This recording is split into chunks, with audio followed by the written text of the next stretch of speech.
described in the year 1834 sir. 1834 first time describe చేశారు sir. తర్వాత 1916లో గిలియన్, Barry, stroll అనే ముగ్గురు సైంటిస్టులు దాన్ని కాంప్రహెన్సివ్గా డీటెయిల్గా డిస్క్రైబ్ చేశారు సార్. తర్వాత దాని మీద ఫుల్ ఆర్టికల్స్ పబ్లిష్ చేసింది కెర్న్హామ్ అని 1943లో. It's old disease. It is triggered by many infections. ఈ వ్యాధికి చాలా ట్రిగ్గరింగ్ ఫ్యాక్టర్స్ ఉంటాయి sir. Most of the times ఏంటంటే ఒక జలుబులాగా మొదలవుతుంది, దాన్ని రికగ్నైజ్ చేయం. ఒక 1 or 3 weeks రికవర్ అవుతున్న స్టేజ్లో ఒక నమ్మనెస్ అంటే ముద్దుబారినట్లు, నడుము నొప్పి, తర్వాత పాదాలు చెప్పులు తొడుక్కోలేకపోవటం, కూర్చుని లేవలేకపోవటం అలాగే మొదలవుతుంది సార్. అది సిమెట్రికల్గా స్ప్రెడ్ అవుతుంది, ఎడబాగుతుంది అన్నమాట. కొంతమందికి అప్పర్ లిమ్స్ కూడా, చేతులు కూడా వీక్ అవుతాయి. కొంతమంది చేతులు పైకి లేపలేరు. కొంతమంది ఒక 20% ఈ బ్రీతింగ్ తీసుకునే కండరాలు కూడా వీక్ అవటం వలన వాళ్ళకి రెస్పిరేటరీ డిఫికల్టీ వస్తుంది. అలాంటి వాళ్ళు లైఫ్ థ్రెటనింగ్ అని అనుకొని మేము ఐసీయూలో పెట్టి వెంటిలేటర్ సహాయంతో వాళ్ళకి సపోర్ట్ చేస్తాం అన్నమాట. ఇది ప్రపంచవ్యాప్తంగా 1 to 2% per 1 lakh per year sir incidence. And మోర్టాలిటీకి వచ్చేటప్పటికి 5 to 10% ఆఫ్ మోర్టాలిటీ ఉంటుంది sir, even and best equipped hospitals. మన దగ్గర 10 to 12 కొంచెం ఎక్కువ ఉంటుంది అనమాట, 10 to 12 ఉంటుంది మన దగ్గర. దీనికి స్పెసిఫిక్ ట్రీట్మెంట్ ఇమ్యునోగ్లోబులిన్స్ అని ఇస్తాం.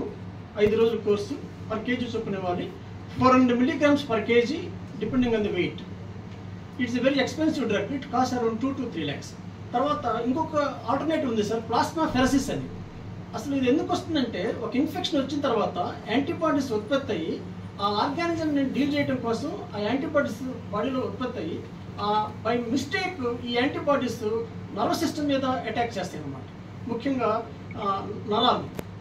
నరాలు అంటే మళ్ళీ బ్రెయిన్ ఎఫెక్ట్ కాదు, దీంట్లో స్పైనల్ కార్డ్ ఎఫెక్ట్ కాదు. ఈ నరాల మీద చుట్టూ ఉన్నటువంటి మైలిన్ కవరింగ్ ఉంటుందండి, ఆ మైలిన్ మీద అటాక్ చేస్తాయి యాంటీబాడీస్. అప్పుడు వాడి డిస్ఫంక్షన్ వలన చచ్చుపడటం మొదలవుతుంది అనమాట. కండరాలు చచ్చుపడతాయి. ప్రాబ్లం కండరాల్లో ఉండదు సార్, నరాలు అటాక్ చేస్తాయి అనమాట యాంటీబాడీస్. ఇది కొంతమందికి కొన్ని గంటల్లో స్ప్రెడ్ అవ్వచ్చు, అంటే సీవియర్ అవ్వచ్చు. కొంతమందికి కొన్ని రోజులు పట్టవచ్చు, కొంతమందికి 2 వారాలు కూడా పట్టవచ్చు. అందుకనే ఒకప్పుడు poliomyelitis was the most common cause of muscle weakness. ఇప్పుడు పోలియో ఇరాడికేట్ అయింది కాబట్టి, పోలియో లేదు కాబట్టి, this is the most common cause of generalised muscle paralysis. దీనికి అరౌండ్ 15 to 20 యాంటీసిడెంట్స్ ఉంటాయన్నమాట. ముఖ్యంగా influenza, cytomegalovirus infection, HIV infection, అలాగే డయేరియల్ ఇల్నెస్, క్యాంపిల్బర్గ్ జుజునైల్ ఒక bacterial infection, mycoplasma pneumonia, rickettsia, Lyme disease అని చాలా ఉంటాయి సార్. కొంతమందికి ఒక మేజర్ ఆపరేషన్ అయిన తర్వాత కూడా ఈ GB syndrome next day land అవ్వచ్చు. కొంతమందికి కార్డియాలజీలో థ్రాంబోలైటిక్ థెరపీ తీసుకున్న తర్వాత ఇది నెక్స్ట్ డే డెవలప్ అవ్వచ్చు. అంటే stress also can trigger GB syndrome. Antibodies attack చేయడం వలన, పెరిఫెరల్ నర్వ్స్ మీద అటాక్ చేయడం వలన, మైలిన్ షీత్ డ్యామేజ్ అవ్వడం వలన జరుగుతుంది అనమాట. అండ్ 50% ఆఫ్ 50% వరకు స్పెసిఫిక్గా ట్రీట్మెంట్ అవసరం లేదు సార్, ఆటోమేటిక్గా రికవర్ అయిపోతారు. మిగిలిన 50% ట్రీట్మెంట్ అవసరం అవుతుంది. మనం ఇవ్వగలిగింది ఇమ్యునోగ్లోబులిన్స్, లేకుంటే ప్లాస్మా ఫెరసిస్. ఆ ప్లాస్మాని బయటికి తీసి వాటిని వడపోస్తాం అనమాట ఫిల్టర్ తోటి. ప్లాస్మా ఫెరసిస్ అంటారు. యాంటీబాడీస్ని డిస్కార్డ్ చేసి ఎంతైతే మనం ఆ ప్లాస్మాని తొలగిస్తున్నామో అంత ప్లాస్మా డోనర్ ద్వారా కానీ, బ్లడ్ బ్యాంక్లో ఫ్రెష్ ఫ్రోజన్ ప్లాస్మా ద్వారా కానీ మనం రిప్లేస్ చేస్తాం అనమాట. కానీ ప్లాస్మా ఫెరసిస్ రోజు ఫిల్టర్ మార్చాలి, డయాలసిస్ యూనిట్ కావాలి, ఒక నెఫ్రాలజిస్ట్ సహాయం కావాలి, టెక్నికల్గా కొంచెం ఇష్యూ ఉంటుంది కాబట్టి immunoglobulins prefer, just like injection కాబట్టి 5 grams vial available, 10 grams vial available sir. మన దగ్గర ఇప్పుడు ఇమ్యునోగ్లోబులిన్స్ ఉంటుంటాయి. గుంటూరు జనరల్ హాస్పిటల్లో డిపార్ట్మెంట్ ఆఫ్ న్యూరాలజీలో ఇంటెన్సివ్ కేర్ యూనిట్ ఉంది, వెంటిలేటర్స్ ఉన్నాయి. అన్ఇంటరప్టెడ్గా ఇమ్యునోగ్లోబులిన్స్ గవర్నమెంట్ సప్లై చేయడం వలన ఎక్కువ మంది ఇక్కడ రిఫర్ చేస్తారు సార్. ఈవెన్ భీమవరం నుంచి కూడా వస్తుంటారు సార్. అది జనవరిలో 7 కేసులు నమోదైనాయి సార్. ఫిబ్రవరిలో ఇప్పటి వరకు 6 కేసులు నమోదైనాయి. నిన్ననే ఒక కేసు సత్తెనపల్లి కుమ్మరిపూడి నుంచి వచ్చారు. అతను ఫార్మర్, అతనికి ఏమి యాక్సిడెంట్ ఇల్నెస్ ఏం లేదు, జస్ట్ పొలం పని చేసుకుంటున్నాను, నేను బైక్ మీద వెళ్తున్నాను, ఆ క్లిచ్ నేను ప్రెస్ చేయలేకపోయినా ఉన్నాడు. ఈరోజు అతను నిలబడలేకపోతున్నాడు వితౌట్ సపోర్ట్. సంథింగ్ నరాలు సంబంధించి టెస్ట్ చేశాం. దీనికి MRI స్కాన్ అవసరం లేదు, ఇతర కాస్ట్లీ ఇన్వెస్టిగేషన్స్ కూడా అవసరం లేదు సార్. 90% ఆఫ్ దీస్ కేసెస్ 90% వరకు క్లినికల్గా డయాగ్నోస్ చేస్తామండి. Any neurologist even physician also can diagnose. ఇంకా సపోర్టివ్ కోసం నర్వ్ కండక్షన్ స్టడీస్ అనే టెస్ట్ ఉంటుంది సార్. ఆ మిషన్ ఎప్పుడు ప్రతి చోట ప్రతి హాస్పిటల్లో ఉంటుంది. అది ఒక గంట ప్రొసీజర్ ఉంటుంది అనమాట. దాంట్లో మనకి క్లారిటీ వస్తుంది. అంటే 99% of cases can be diagnose clinically and supported by nerve conduction studies. ఇంకా రేర్ కేసెస్లో ఏమన్నా ఎటిపికల్గా ఉంటే వెన్నులో లంబార్ పంక్చర్ లాంటిది ఒక పంక్చర్ చేసి CSF డ్రా చేసి దానికి టెస్ట్ పంపిస్తాం. ఏదైనా ఇది కొత్త వ్యాధి కాదు, దీనికి ట్రీట్మెంట్ ఉంది. ఒక 5-6 నెలల్లో ఈ ఇమ్యూనోగ్లోబులిన్స్ ఇచ్చిన తర్వాత ఇంకొక విషయం ఏంటంటే సార్, ఇమ్యూనోగ్లోబులిన్స్ ఇచ్చేంత మాత్రాన నెక్స్ట్ డే లేచి కూర్చోరు సార్. వాళ్ళకి ఫిజియోథెరపీ, వాళ్ళకి న్యూట్రిషనల్ సపోర్టు, సిమ్టమాటిక్ ట్రీట్మెంట్, తిమ్ముళ్ళు ఉంటాయి, దానికి సంబంధించిన ట్యాబ్లెట్స్ ఇస్తాము. సో సపోర్టివ్గా ఫిజియోథెరపీ అప్లై చేస్తాము. 6 monthsలో దాదాపు 90% పూర్తిగా రికవర్ అవుతారు. ఒక 10% మాత్రం కొద్ది రెసిడ్యువల్గా చేతులు బలహీనత, కొంచెం తిమ్ముళ్ళు ఉంటాయి. So as of no sir టిపికల్గా జలుబు వల్ల వస్తుంది సార్. ఇది ఇన్ఫ్లుయెన్జా కెన్ ట్రిగర్. ఇన్ఫ్లుయెన్జాకి మనం ఏమి స్పెసిఫిక్ ప్రికాషన్ తీసుకుంటాం, మనకు ఉన్నట్టు కూడా తెలియదు. కొన్ని ఐడెంటిఫైబుల్ కాజెస్ ఉంటాయి. డయేరియల్ ఇల్నెస్, క్యాంపెలోబ్యాక్టర్ జుజుని అనే ఇల్నెస్ మూలాన బ్యాక్టీరియం దట్ కాజెస్ డయేరియా, అది వాటర్ కంటామినేషన్ ద్వారా వస్తుందన్నమాట. అలాగే మిగిలిన వైరసెస్ ఉన్నాయి, సైటోమెగలో వైరస్ అని. HIV ఆల్సో పేషెంట్స్ ట్రీట్మెంట్ తీసుకుంటున్నప్పుడు GBCలో గురవుతారు. అలాగే వ్యాటిసెల్లా, చికెన్ పాక్స్ అంటారు, ఆ చికెన్ పాక్స్ ఇన్ఫెక్షన్ వచ్చి రికవర్ అవుతుండగా ఈ GBCలో రావచ్చు. అలాగే డెంగ్యూ ఫీవర్ వచ్చినప్పుడు రికవర్ అవుతుండగా GBCలో రావచ్చు. జికా వైరస్ వల్ల రావచ్చు. చాలా కారణం. సో రొమటాలజీ అంటే జాయింట్ సంబంధించి సార్ ఉంటుంది సార్. బట్ పెయిన్స్ ఉంటాయి వాళ్ళలో. ఇది వీక్నెస్, వద్దుబడినట్లు ఉంటాయి సార్. చేతులు బలం ఉండదు, చేతులు పైకి ఎత్తలేరు, మెడ కూడా వాలిపోతుంటుంది.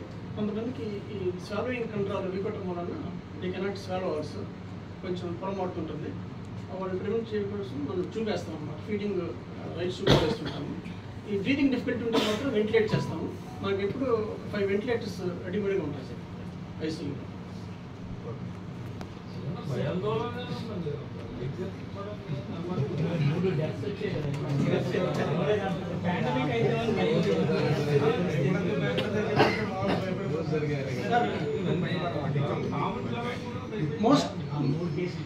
Most common cause of death in the first week is cardiac arrest.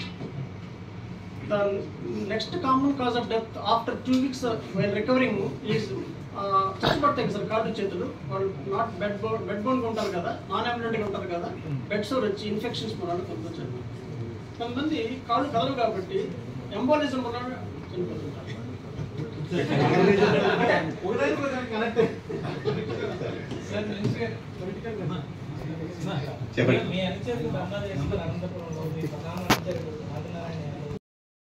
Two people have died, one in Srikakulam and one in Guntur, past 2 months. And there were cases in the last year also 301 cases. And the regions, we are not able to find the exact reason for this. But globally, I am told that there are 1 to 2% incidences across the globe. And the mortality rate is 5 to 7%. Andhra Pradesh also 2 deaths have taken place because it has got more attention because of the Pune incident. Then since then we are also on high alert. We have alerted all our GGH hospitals, and the only medicine 85% of the patients will automatically get cured, and 15% might be requiring immunoglobulin injections. That we are reviewing the situation continuously along with our Special Chief Secretary. Today also, Honorable CM had a review meeting on this subject, and he directed us to keep the immunoglobulins supply abundantly in all GGHs. Accordingly, we have kept immunoglobulin available in all GGHs, and few GGHs where there are no incidences, also we are arranging, making the injections available in those hospitals also. But we are in high alert, and there is no reason to worry. There is no reason to panic. Panic also is not panic situation. It's been there for centuries, not months. It is not a new disease, but because of the media attention and the Pune incident, it's getting more attention. People are getting panic. That's the reason why we held this press conference today, and we have given all the reasons and what the actions that are being taken also from the department side. And we also elected the people taking a precautionary measures, and when the moment you find the symptoms, then we are asking them, requesting them to approach the government hospitals. So is AP on high alert? We are on alert because since 2 deaths have taken place, we are on alert. Sir कितना उसका जो vaccine का जो खर्चा आ रहा था उसका बारे में? सर वैक्सीन तो जो 5 ग्राम वायल का आपको लगता है 20,000 तक होता है मार्केट में। अभी थोड़ा बल्क में खरीदते हैं तो 7-8 हज़ार में मिल जाता है। तो अभी हमारे पास 1200 तक वायल्स अवेलेबल है, अब सभी हॉस्पिटल्स में रखा है। और अभी 7,000 7,500 तक इंडेंट भी दिया है, वो भी अब 20 तारीख से शुरू हो जाएगा। सभी हॉस्पिटल्स में जो भी पेशेंट आएगा उनका कोई कमी नहीं रहेगा। सभी इंजेक्शन जितना भी चाहिए, जितना संख्या भी चाहिए, वो सब वहाँ हम रखेंगे, तैयार रखेंगे। सर जो बर्ड फ्लू चल रहा था उसका और नहीं, उसका इसका कुछ लेना देना नहीं है, कुछ लेना देना नहीं है। हमें भी लग रहा था क्योंकि पोल्ट्री भी एक कारण हो सकता है, इसका सही कारण कोई नहीं बता पा रहा है आज तक। अब अलग अलग कारण है, लेकिन इसलिए हमने जो पोल्ट्री का जो वर्कर्स है उनका ऊपर भी टेस्टिंग करवाया। जितना भी हमने करवाया उस सब में ये इन्फ्लुएंजा नेगेटिव रिपोर्ट आया है, इसलिए इसका कोई लेना देना नहीं। वो जब भी गए जनता से मिलने नहीं गए, जब जनता के साथ जो जुड़ा हुआ तो समस्या को ये करने के लिए कभी नहीं गए। वो कभी भी बाहर आते हैं, हमेशा रहते हैं बेंगलुरु में, जब भी बाहर आते हैं एक काम के लिए बाहर आते हैं। वो जो जेल में जो है उनको मिलने जाते हैं। उनका पिन्नेल्ली रामकृष्णा रेड्डी थे, उनको मिलने गए थे गुंटूर में, नेल्लूर में, और एक अभी मिलने गए थे यहाँ विजयवाड़ा में या गुंटूर में, किसी से मिलने गए थे। जब भी जाते हैं कोई जेल में है उनसे मिलने जाते हैं। उनको जनता को बताना चाहिए क्यों जेल में मिलने जाते हैं। अब जनता का समस्या को ऊपर करिए। असेंबली नहीं आते हैं, असेंबली में आने में उनका कोई ये नहीं है, और असेंबली में जो जनता का जुड़ा हुआ समस्या को ऊपर चर्चा करने के लिए तैयार नहीं है, लेकिन जेल जाने के लिए हमेशा तैयार है। सर तेलुगु बोलो प्लीज। क्या తెలుగు సేమ్ జగన్మోహన్ రెడ్డి గారు ఇటీవల ఆయన ఎన్నికల్లో ఓటమి తర్వాత బెంగళూరు ప్యాలెస్కి మాత్రమే పరిమితమయ్యారు. ఆయన ఎప్పుడన్నా బయటకు వస్తున్నారంటే కారణం ఏంటయ్యా అని మీరు చూస్తే, వరదలు వచ్చినప్పుడు రావట్లేదు, ఇంకో సమస్య వచ్చినప్పుడు రావట్లేదు, కానీ ఒక విషయం కామన్గా వారు బయటకు వస్తున్నారు. వాళ్ళ అనుచరులు అనేక అరాచకాలకు పాల్పడి, గతంలో దాడులకు పాల్పడిన వారు చట్టపరంగా కోర్టులు, చట్టపరంగా పోలీసులు అరెస్ట్ చేస్తున్నారు. అరెస్ట్ చేసిన తర్వాత కోర్టులు వాళ్ళకి జైలు పంపిస్తున్నాయి. ఆ నేపథ్యంలో వెళ్ళి జైల్లో ఉన్న వాళ్ళని చూడడానికి వస్తున్నారు తప్పిస్తే, నెల్లూరుకి వెళ్ళి ఒకరిని చూశారు ఇదే విధంగా జైల్లో ఉంటే, ఎందుకంటే అత్యాచారం చేశారు లేదా భూములు కబ్జా చేసుకున్నారు కాబట్టి ఆయన జైల్లో ఉన్నారు, ఆయన చూడడానికి వెళ్ళారు. ఇక్కడ విజయవాడలో, గుంటూరులో కూడా అదే రకంగా వెళ్ళారు. ఇప్పుడు కూడా ఇంకో మాజీ ఎమ్మెల్యే అలాంటి తర్వాత మన రాష్ట్రంలో కూడా ఈ 2 నెలల్లో 2 మరణాలు సంభవించడం, శ్రీకాకుళం 10 సంవత్సరాల పిల్లవాడు కానీ, నిన్న గిద్దలూరుకి సంబంధించిన 45 సంవత్సరాల సంబంధించడం, దీని మీద కాస్త అప్రమత్తం కావచ్చు. 10 రోజుల నుంచి సమీక్ష నిర్వహిస్తాము, అప్రమత్తంగా ఉంటున్నాం. దానికి కావాల్సిన ఇమ్యూనోగ్లోబులిన్ ఇంజక్షన్లు అయితే అందుబాటులో ఉంది. అయితే 25% దాకా ఈ వ్యాధిని పట్టిన వారికి అదే వ్యాధి తగ్గే అవకాశం ఉంది. ఎందుకంటే మనలో ఉన్న ఇమ్యూన్ సిస్టమే ఆ నరాల మీద దాడి చేయడం, తద్వారా నరాలు ఒత్తిడికి లోనైపోయి కండరాల సమస్యలు రావడం వస్తాయి. కానీ ఇప్పుడు ఈ ప్రెస్ కాన్ఫరెన్స్ పెట్టడం వల్ల సిమ్టమ్స్ ఏంటో చేస్తాం, ఇటువంటి వ్యాధి సిమ్టమ్స్ ఉంటాయి, వెంటనే ప్రభుత్వ ఆసుపత్రులు ఖర్చుతో కూడుతున్నారు.